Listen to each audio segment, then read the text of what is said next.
Nəsirova Laylazar, Elman qızı, Milli Məclisin deputatı Elman Nəsirovun ilk nigahından, yəni ilk rəsmi nigahından olan evladıyam, tək yeganə evladıyam.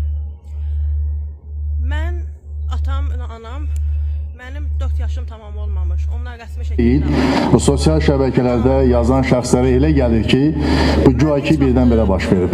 İndi artıq üstündən bir neçə gün keçdikdən sonra hadisələrin əsl mahiyyəti üzə çıxmaqdadır. Məlum olur ki, hadisə baş verməmişdən bir müddət öncə yaz yerində tərəfini saxlamışam, müdafiə eləmişəm. Öz ailəmdə, qurduğum ailədə dəfələrlə o təhqir olunub, dəfələrlə mən alçaldılmışam, amma hər zaman mübarizə aparmışam ki, mənim atama söz deyilməsin. Buna Allah şahiddir ki, mən hər zaman onun tərəfini tutmuşam. Baxın, bunu görsədim, oxuyun. Mən ailə qurduğum üçün Əliyevadır. Başqa sənədləri göstərərəm. Nəsirova, Əliyeva Laylazar, Elman qızı. Mən birazdan atamla anamın toy şəkillərində paylaşacağım. Qoy, sübut olsun hər kəsə. Mən ailə qurmuşam, atam mənimlə heç zaman maraqlanmayıb. Nə yemişəm, nə içmişəm. Heç vaxtı mənə bircə dəfə də olsun zəng eləməyib. Mənim ad günlərim olub, mənim ailə qurduğum olub. Heç vaxtı mənə nə bir zəng eləyə, nə mənim bir çətin işimdə yanımda ola, nə məktəbimə gələ. Həmişə tək olmuşam. Nə əziyyətlər çəkmişəm, heç zaman bilməyibdir. Heç vaxt məndən görüşməyibdi.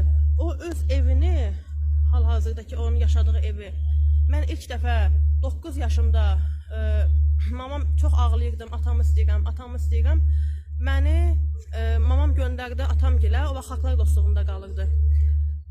Ailə qurmuşdu, yəni ögey anam məni saldı çölə 9 yaşım. Dedi ki, ya bu çıxıb getməlidir, ay Elman, mənim atama, ya da mən səndən boşanıram. Üzr istəyirəm, o da o vaxtda ikinci övladına, bətnində övladı var idi, yəni hamilə idi. Məni atam zəng elədi anama ki, gəl qızıvı apar, ya da onu kəndə göndərəcəm. Burada onu ögey anası zəhərləyər, başına iş gətirər. Bax belə, yəni ondan sonra da atam ev telefonunu, atam adresini məndən gizlədir.